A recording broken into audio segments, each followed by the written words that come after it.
ये train station पहली नजर में तो बिल्कुल भी डरावना नहीं लगता, लेकिन यकीन मानो ये अब तक का सबसे भयानक स्टेशन है जो मैंने देखा है। अचानक टनल के अंदर से एक अजीब सी आवाज गूंज उठी। धीरे धीरे वो आवाज और ज्यादा तेज और अशांत होती गई, यहाँ तक कि आसपास की चीजें भी हिलने लगी। भीड़ में खड़ा सेबास्टियन कुछ गड़बड़ महसूस कर रहा था। वो वहाँ से निकलने की सोच ही रहा था, लेकिन जरा सी देर की हिचकिचाहट उसकी सबसे बड़ी गलती बन गई। टनल के पास खड़े लोग उस डरावनी आवाज के असर में आने लगे। उनकी आंखें बदलने लगी, रंग अजीब सा नीला और काला होने लगा। फिर एक एक कर लोग खुद को ट्रेन की पटरियों पर फेंकने लगे, और जब ट्रेन आई तो ऐसा लगा जैसे वो सब उसकी तरफ खींचे चले जा रहे हों। इस अफरा तफरी में सेबास्टियन भी लगभग ट्रैक पर गिर पड़ा, लेकिन किसी चमत्कार की तरह उसने खुद को संभाल लिया। थोड़ी देर बाद उसकी वाइफ का फोन आया। वो घबराई हुई बोली, सेबास्टियन अभी घर आओ और एना को स्कूल से लेकर आना। लेकिन बाहर की दुनिया अब पहले जैसी नहीं थी। ऑफिस में सेबेस्टियन ने देखा उसके सहकर्मी एक एक कर अपनी जान ले रहे थे। डर ने उसे घेर लिया। वो वहाँ से भाग निकला। बाहर आया तो देखा ऊपर से एक आदमी गिरकर सीधा उसकी कार पर आ गिरा और कार बर्बाद हो गई। शहर पूरी तरह अराजकता में डूब चुका था। लोग भाग रहे थे, गाड़ियां टकरा रही थीं, हर तरफ चीखें और हादसे थे। किसी तरह सेबास्टियन भागकर अपनी बेटी एना के स्कूल पहुंचा। वहां का मंजर और भी भयानक था। टीचर मरे पड़े थे, क्लासरूम में आग लगी थी और बच्चे डर से सन्न थे। सेबास्टियन ने एना को गोद में उठाया और उसे बचाते हुए वहां से निकल पड़ा। रास्ते में एक चर्च के सामने से गुजरते हुए एक प्रीस्ट ने उसे रोका। वो बोला, ये जो हो रहा है ये भगवान का तोहफा है, एक चमत्कार। लेकिन सेबास्टियन के लिए अब किसी चमत्कार की कीमत नहीं थी। वो बस अपनी फैमिली को बचाना चाहता था। कुछ बोले बिना वो आगे बढ़ गया। बाहर उसकी नजर उसकी वाइफ पर पड़ी। वो भीड़ में खड़ी थी। सेबास्टियन दौड़कर उसके पास गया, लेकिन तभी एक तेज रफ्तार कार आई और उसे टक्कर मार दी। वो मौके पर ही मर गई। 9 महीने बाद सेबास्टियन और एना अब एक छोड़े हुए स्केटबोर्डिंग स्टेडियम में रहते हैं। कुछ पल की शांति मिलती है, लेकिन फिर अचानक एक आवाज आती है। वो दोनों डरकर भागते हैं, पर बीच रास्ते में कुछ अंधे लुटेरे उन्हें घेर लेते हैं। वो उनका सारा खाना छीन लेते हैं। सेबास्टियन लड़ने की कोशिश करता है, लेकिन एना उसे रोकती है। कहती है, वो भी भूखे हैं पापा, बस जरूरतमंद हैं। रेडियो पर खबर चल रही थी, बाहर कुछ अजीब एलियंस हैं, उन्हें मत देखना, क्योंकि जो भी उन्हें देखता है वो खुद को नुकसान पहुंचा देता है। सेबास्टियन और एना ने अपने आंखों पर कपड़ा बांधा और बाहर निकले। रास्ते में कुछ और लोग मिले जिनकी आंखें भी बंधी थीं। सेबास्टियन ने उनसे पूछा, क्या तुम्हारे पास कुछ खाने को है? कई दिन से कुछ नहीं खाया। वो झिनके, लेकिन सेबास्टियन बोला, मैं इंजीनियर हूँ, मुझे अपनी कंपनी के जनरेटर रूम का पता है, वहाँ से खाना मिल सकता है। तभी एक अजीब सी ऊर्जा हवा में फैलने लगी। एलियन की मौजूदगी पास आ रही थी। उन्होंने फौरन फैसला किया कि सेबास्टियन को अपने साथ ले जाएंगे। वो उसे अपने गुप्त ठिकाने ले गए, जहाँ कई बचे हुए इंसान छिपे हुए थे। वहीं एक आदमी, मार्शियल, सेबेस्टियन के जख्म देखकर बोला, लिलीना को दिखाओ, वो डॉक्टर है। लिलीना ने उसका इलाज किया और पूछा, क्या हुआ था? सेबास्टियन ने बस कहा, कुछ गुंडों से लड़ाई हो गई थी। फिर उसने उसे खाना दिया। रात में सब आग के चारों ओर बैठे और एक अंधा आदमी अपनी कहानी सुनाने लगा। उसने कहा, वो एलियंस कहीं छिपे हैं, मैंने खुद अपनी आंखें निकाल दी ताकि मैं उन्हें न देख सकूं। वो आगे बोला, वो अपने शिकार के माथे पर एक आंख का निशान छोड़ देते हैं। रात बीत गई, सब लोग बस में सो रहे थे। तभी सेबास्टियन ने चुपचाप बस का इंजन स्टार्ट किया। लिलियाना ने पूछा, क्या कर रहे हो? सेबास्टियन ठंडे चेहरे से बोला, सब ठीक हो जाएगा, और बस को तेज चलाने लगा। बाकी लोग जाग गए। उसे रोकने की कोशिश की, लेकिन उसने स्टीयरिंग कसकर पकड़ा और बस को फैसिलिटी की दीवारों से टकरा दिया। बस पलट गई। हर कोई घायल पड़ा था। तभी एलियंस वहाँ पहुँच गए। मार्शियल लड़खड़ाता हुआ बाहर निकला और गलती से उनकी तरफ देख लिया। बस 1 सेकंड में उसने अपने सीने में धातु का टुकड़ा घोंप दिया। लिलियाना बाहर निकली, कांपते हुए, लेकिन आंखें बंद रखी। सेबास्टियन ने कहा, डरो मत, और जबरदस्ती उसकी आंखें खोल दी। लिलियाना ने जैसे ही एलियंस को देखा वो मर गई। एक और आदमी ने उन्हें देखा और डर में अपनी सिगरेट गिरा दी, जो बस के पेट्रोल से लीक हुए ईंधन में गिरी और पूरा इलाका आग में जल उठा। सेबास्टियन ने देखा लोगों की रूहें सुनहरी रोशनी बनकर आसमान की तरफ उठ रही हैं, और तभी सच्चाई सामने आई। एना असल में कभी थी ही नहीं, वो बस सेबास्टियन के दिमाग की कल्पना थी। एना मुस्कुराकर बोली, डैडी आपने सही किया, अब सबकी आत्मा हेवन में पहुंच जाएगी। सेबास्टियन एक अंधेरे गलियारे से होकर गुजरा, जहां दीवार पर कई लोग क्रूज पर लटके हुए थे। कुछ मर चुके थे, कुछ बस सांसों के सहारे जिंदा। एक मरते हुए आदमी ने फुसफुसाया, वो प्राणी किसी दूसरी गैलेक्सी के राक्षस हैं, वो सबको मार देंगे। सेबास्टियन ने शांत स्वर में कहा, नहीं, वो देवदूत है। उसने उस आदमी की आंखें बंद की और देखा उसकी आत्मा भी आसमान की ओर उड़ गई। थोड़ी देर बाद सेबास्टियन फिर निकल पड़ा अपने अगले शिकार की तलाश में। उसे एक औरत दिखी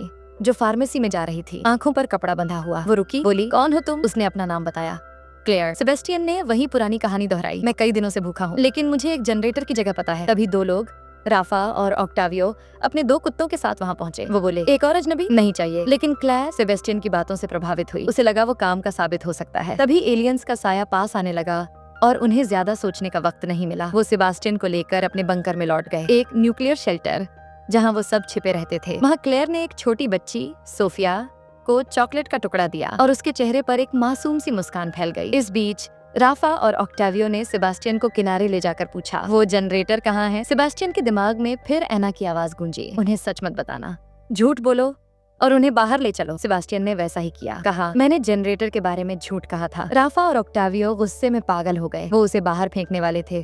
तभी पता चला बंकर का जनरेटर खुद ही बंद हो गया है। सोफिया ने कुछ कहा जर्मन में, किसी को समझ नहीं आया, लेकिन सेबास्टियन बोला, वो कह रही है मुझे मत निकालो। सब हैरान रह गए क्योंकि किसी को नहीं पता था कि सोफिया कहाँ से आई थी या वो क्या बोलती है। अब सबने फैसला किया सेबास्टियन को निकालने की बजाय उसे सोफिया की कहानी समझने की जिम्मेदारी दी जाए। सोफिया ने कहना शुरू किया, वो अपनी माँ के साथ भाग रही थी, लेकिन अचानक भीड़ में अफरा तफरी मच गई। लोग चीखने लगे, भागने लगे और बहुत से लोग खुद को नदी में फेंकने लगे। वो और उसकी माँ किसी तरह बच निकले, एक वैन में छिप गए। रेडियो पर आवाज आई, पहाड़ों में एक सुरक्षित जगह है। सोफिया ने दीवार पर चौक से एक किला बनाया जो पहाड़ी की चोटी पर था। क्लेयर ने कहा, शायद वो मॉन्ड्रिक कासल है। सोफिया बोली, हम वहाँ पहुँचने की कोशिश कर रहे थे, लेकिन मैं गिर गई और माँ से बिछड़ गई। इतना कहते ही वो रो पड़ी। क्लेयर ने उसे गले लगाया और बाकी लोगों को बताया, मैंने इसे वहीं पाया था। अब सब चर्चा करने लगे, क्या उन्हें उस किले तक जाना चाहिए? सेबास्टियन ने कहा, शायद वहीं और लोग होंगे। सोफिया की माँ भी। हालांकि ये एक जोखिम भरा सफर था, लेकिन वोटिंग में बहुमत ने हाँ कहा। रोबर्टो ने भी अनिच्छा से सहमति दी। रात में सेबास्टियन ने फिर एना की परछाई देखी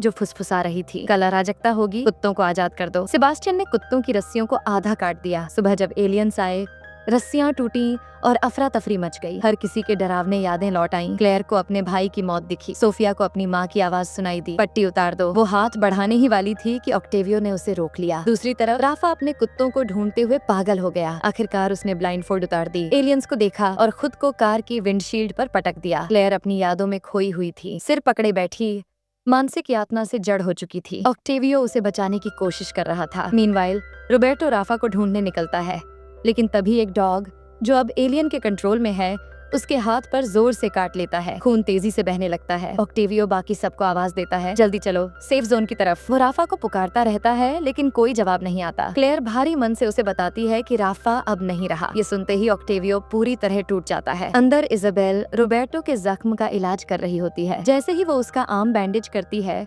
रोबर्टो बड़बड़ाता है कि उसने सुना था इजाबेल ने उसे चीट किया। इजाबेल तुरंत समझाती है, वो सब झूठ है, एलियंस तुम्हारे दिमाग में झूठी यादें डाल रहे हैं। ऑक्टावियो सोच में पड़ जाता है। वो कहता है, मुझे लगता है ये एलियंस किसी क्वांटम रियलम से आए हैं। ये लोगों के सबसे गहरे डर का रूप धारण करते हैं और उन्हीं डर के जरिए अपने विक्टिम्स को कंट्रोल करते हैं। क्लेयर थोड़ा चुप होती है, फिर अपने भाई के बारे में बताती है। वो क्लिनिकल डिप्रेशन से ग्रस्त था और मैं साइकाइट्रिस्ट होते हुए भी उसे बचा नहीं पाई। उसकी आंखों में गिल्ट साफ छलकता है। वो सेबास्टियन की तरफ मुड़ती है और पूछती है, जब एलियंस ने हमला किया था तब तुम्हें अपने दिमाग में क्या सुनाई दिया था? लेकिन सेबास्टियन अचानक बीच में ही बात काट देता है। सोफिया कहाँ है? क्लेयर उसे देखने जाने लगती है, पर सेबास्टियन कहता है, तुम थोड़ा रेस्ट करो, मैं देखता हूँ। वो सोफिया को ढूंढता है जो एक कोने में बैठी धीरे धीरे रो रही होती है। सेबास्टियन उसके पास बैठता है और उसे एक लॉकेट देता है, वही लॉकेट जो उसने कभी एना को उसके बर्थडे पर दिया था। सीन अचानक 7 महीने पहले के मेमोरी में बदल जाता है। एना के बर्थडे पर सेबास्टियन उसे किस करके कहता है, हम जल्दी सेलिब्रेट करेंगे। लेकिन प्रेजेंट में वापस आते ही एना की आवाज उसके दिमाग में गूंजती है, तुमने मेरा पेंडेंट सोफिया को क्यों दिया? क्लेयर अंदर आती है और नोटिसिंग समथिंग ऑफ पूछती है, एना कौन है? तुम्हारी वाइफ या तुम्हारी डटर? क्योंकि सोफिया के पेंडेंट पर एना का नाम लिखा है। क्लेयर फिर पूछती है, क्या वही आवाज थी जो तुम्हें तब सुनाई दी थी जब एलियंस आए थे? क्लेयर बताती है कि वो साइकाइट्रिस्ट है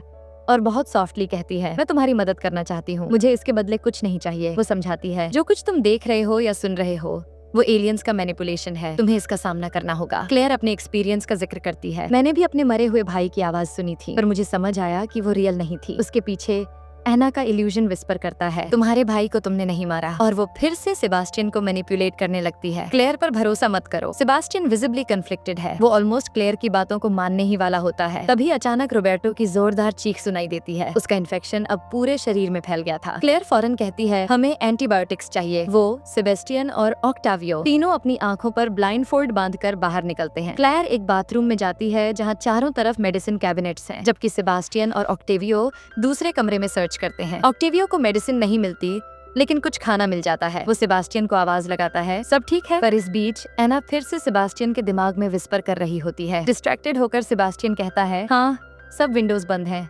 सेफ है। लेकिन जब ऑक्टेवियो अंदर आता है तो उसे एक विंडो खुली हुई दिखती है। वो कुछ सेकंड के लिए ब्लाइंडफोल्ड हटाता है और तुरंत एलियंस को देख लेता है। अगले ही पल वो उनके कंट्रोल में आ जाता है। पागलपन में वो चाकू उठाकर खुद को पेट में बार बार मारता है और वहीं गिरकर मर जाता है। सेबास्टियन शॉक में जम जाता है। बाकी लोगों से अलग उसे ऑक्टेवियो की सोल उठती हुई नहीं दिखती। वो गिल्ट में डूब जाता है। क्लेयर आवाज सुनकर दौड़ती हुई आती है और कहती है, हमें अभी निकलना होगा। लेकिन एना की आवाज उसके दिमाग में गूंजती रहती है, क्लेयर की ब्लाइंडफोल्ड हटा दो। पर क्लेयर उसे खींचकर बाहर ले जाती है। जब वो वापस इजाबेल और रोबर्टो के पास पहुंचते हैं, इजाबेल पूछती है, ऑक्टावियो कहाँ है? क्लेयर की आंखों में आंसू आ जाते हैं। वो नहीं बचा। वो एंटीबायोटिक्स इजाबेल को देती है ताकि रोबर्टो का इलाज हो सके। इजाबेल फिर पूछती है, सेबास्टियन अलग क्यों बैठा है? क्लेयर धीरे से कहती है, वो हिल गया है। ऑक्टेवियो की मौत की वजह शायद उसकी गलती थी। शायद उसने विंडो खुली छोड़ दी थी। सेबास्टियन की गिल्ट साफ दिखती है। बाद में एना फिर से सेबास्टियन के दिमाग में आती है, तुमने क्लेयर की ब्लाइंडफोल्ड क्यों नहीं हटाई? सेबास्टियन जवाब देता है, जब ऑक्टेवियो मरा मैंने उसकी सोल को ऊपर जाते नहीं देखा। एना ताना मारती है, तुमने अपना फेथ खो दिया है। टूट चुका सेबास्टियन कहता है, शायद मैं सेवियर नहीं, शायद मैं वुल्फ हूँ। क्लेयर, सेबास्टियन और बूढ़ा कपल बाहर निकलते हैं और रास्ते में उन्हें कुछ लोग दिखते हैं जो एलियन कंट्रोल में हैं, जिन्हें सीयर्स कहा जाता है। उन सीयर्स का लीडर कोई और नहीं बल्कि वही प्रीस्ट है जिससे सेबास्टियन 9 महीने पहले चर्च में मिला था। भगदड़ में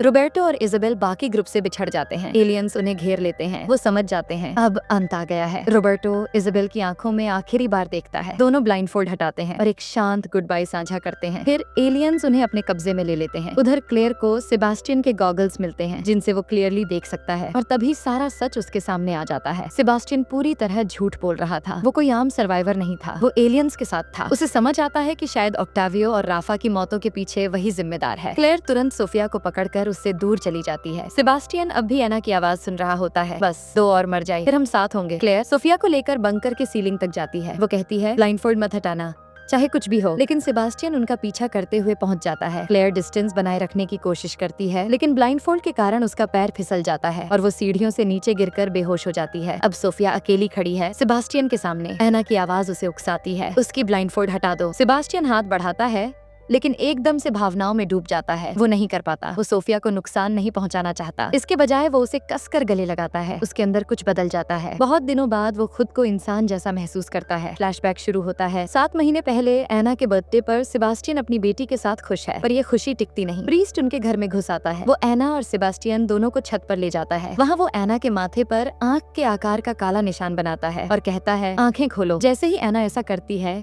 वो एलियंस के इन्फ्लुएंस में आ जाती है और खुद को नीचे फेंक देती है। सेबास्टियन टूटा हुआ गुस्से में प्रीस्ट को देखता है और उसी वक्त उसकी नजर एलियंस से मिल जाती है। बस वहीं वो उनके कंट्रोल में आ जाता है। एना की आत्मा उसके बगल में खड़ी होकर उसका हाथ पकड़ती है, हम फिर साथ होंगे। प्रेजेंट में लौटकर सेबास्टियन क्लेयर और सोफिया के पास आता है। वो सब एक्सप्लेन करने की कोशिश करता है लेकिन क्लेयर अब उस पर भरोसा नहीं करती। सेबास्टियन कहता है, मुझे धोखा दिया गया था, मैं सोचता था मैं चोजन हूँ, पर ये सब झूठ था। वो अब सिर्फ उन्हें बचाना चाहता है। वो कहता है, बाकी सबकी तरह नहीं, मैं एलियंस को देख सकता हूँ और जिंदा रह सकता हूँ, यही मेरी आखिरी ताकत है। तभी दूसरी तरफ से सीयर्स ट्रियो का पीछा करने लगते हैं। सेबास्टियन जल्दी से क्लेयर और सोफिया को लेकर भागता है। एक सीयर पीछे से हमला करती है और अपनी उंगलियां उसकी आंखों में घुसा देती है ताकि वो अंधा हो जाए। लेकिन सेबास्टियन जोर लगाकर उसे पीछे धकेल देता है। वो गिरती है और मर जाती है। बिना वक्त गंवाए सेबास्टियन क्लेयर और सोफिया को कार में बैठाता है और माउंटेन कासल की तरफ ड्राइव करने लगता है। रास्ते में उसे एना की शैडो बार बार दिखती है जो कहती है, रुक जाओ, लौट चलो, लेकिन वो इग्नोर्स करता है। आखिरकार वो केबल लिफ्ट टावर तक पहुंचता है, वही रास्ता जो सीधे उस माउंटेन तक जाता है जहां आर्मी ने सेफ जोन बनाया है। वो कार को एंट्रेंस पर रोकता है और फ्यूल टैंक में आग लगाकर उसे जला देता है ताकि सीयर्स उनका पीछा न कर सकें। ये केबल लिफ्ट उनका आखिरी एस्केप था। क्लेयर और सोफिया तैयार होती हैं चढ़ने के लिए। सेबास्टियन कहता है, अब हम अलग होंगे। क्लेयर उसे साथ आने को कहती है लेकिन वो इनकार कर देता है, मुझे रुककर उन्हें रोकना होगा। क्लेयर की आंखें भर जाती हैं। वो सोफिया को लेकर लिफ्ट पर चढ़ जाती है। ऊपर जाते वक्त सोफिया का पैर फिसलता है। क्लेयर तुरंत उसका हाथ पकड़ लेती है। दोनों रियलाइज करती हैं कि अब सर्वाइवल बहुत मुश्किल है। क्लेयर ब्लाइंडफोल्ड उतारती है ताकि सोफिया को गाइड कर सके। नीचे सीयर्स का लीडर पहुंच चुका था। जैसे ही वो कार के पास आते हैं, कार ब्लास्ट हो जाती है।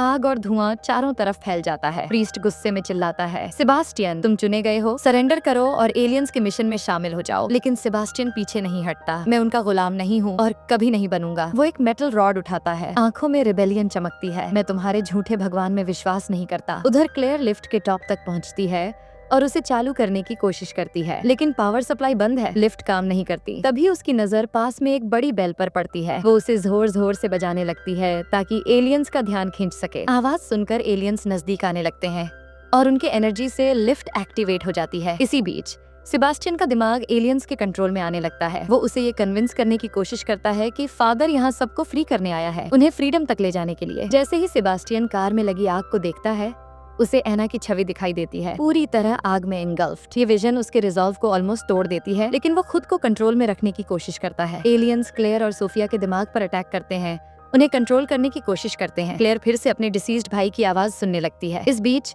सेबास्टियन उस हॉन्टिंग विजन से जूझता है। एना आग में इनगल्फ्ड, लेकिन वो खुद को फोकस करने पर मजबूर करता है। वो खुद से कहता है कि ये एना नहीं हो सकती, वो तो पहले ही चली गई है। नई डिटर्मिनेशन के साथ वो रॉड को फादर के स्टमक पर जोर से मारता है। जैसे ही सोफिया टावर के एज के पास पहुंचती है, गिरने ही वाली होती है। क्लेयर उसे लास्ट मोमेंट में पकड़ लेती है। क्लेयर अब चेयर लिफ्ट पर फोकस करती है, डोर के ओपन और क्लोज होने के टाइमिंग को नोट करती है। उसे पता चलता है कि पूरी साइकिल ठीक 4 सेकंड्स में पूरी होती है। इस नॉलेज के साथ वो प्लान करती है कि लिफ्ट डोर्स क्लोज होने से ठीक पहले जंप करे। इस बीच फादर सेबास्टियन पर हमला करता है। Severe wounds inflicted. सेबास्टियन के शरीर से खून बहने लगता है, लेकिन वो हार नहीं मानता। फादर उसका मजाक उड़ाता है, कहता है कि सेबास्टियन सरवाइव नहीं करेगा, लेकिन सेबास्टियन जवाब देता है, शायद मैं सरवाइव न कर पाऊं, लेकिन क्लेयर और सोफिया जरूर बचेंगी। वो अपनी जान की कुर्बानी देगा ताकि उनकी सर्वाइवल सुनिश्चित हो सके, अपनी लॉस्ट बेटी के लिए। जैसे ही क्लेयर का दिमाग एलियंस के इन्फ्लुएंस में अटैक होता है, वो कंट्रोल बनाए रखने के लिए लड़ती है। वो अपने दिमाग में सेकंड्स काउंट करती है और सही समय पर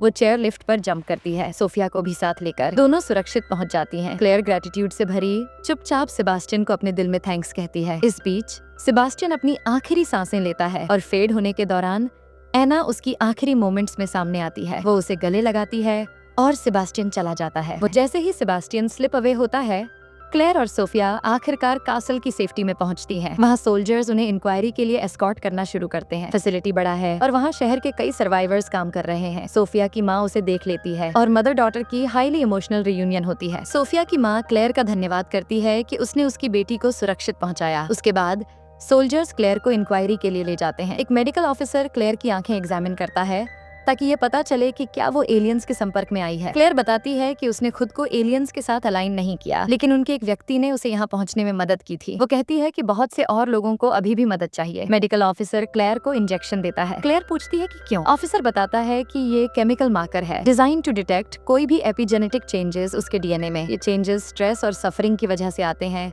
और लोग सीयर्स में बदल जाते हैं, ऐसे इंडिविजुअल्स जो एलियंस को देख सकते हैं लेकिन उनके कंट्रोल में रहते हैं। क्लेयर समझने लगती है कि सेबास्टियन के साथ भी शायद ऐसा हुआ। जब उसकी बेटी उसके सामने मरी, उसका डीएनए ऑल्टर हुआ जिससे वो एलियंस को देख सकता था लेकिन नहीं मरता। इसी वजह से एलियंस ने उसे अपने सीयर में बदल दिया। ऑफिसर बताता है कि अगर क्लेयर भी सीयर बन गई है तो उसका ब्लड वैक्सीन बनाने में इस्तेमाल किया जा सकता है। इस बीच लेबोरेटरी में 2 आर्मी साइंटिस्ट्स कैप्चर्ड सीयर के ब्लड का यूज करके वैक्सीन बनाने की कोशिश कर रहे हैं। उन्होंने इसे रेट्स पर टेस्ट किया और अब तक रैट्स को एलियन शैडो दिखाने के बाद 48 सेकंड तक जिंदा रखा जा सका। लेकिन उन्होंने अब नया सीयर कंपाउंड डेवलप किया है जिससे रैट्स की सर्वाइवल 1 मिनट तक बढ़ सकती है। वो नया कंपाउंड अप्लाई करते हैं और टेस्ट करते हैं, लेकिन एक्सपेरिमेंट फिर फेल हो जाता है और रैट्स जल्दी मर जाती हैं। इसी बीच कैप्चर्ड सीयर बार बार चिल्लाता है डेस्परेटली एलियंस को देखने के लिए और यहीं कहानी खत्म होती है।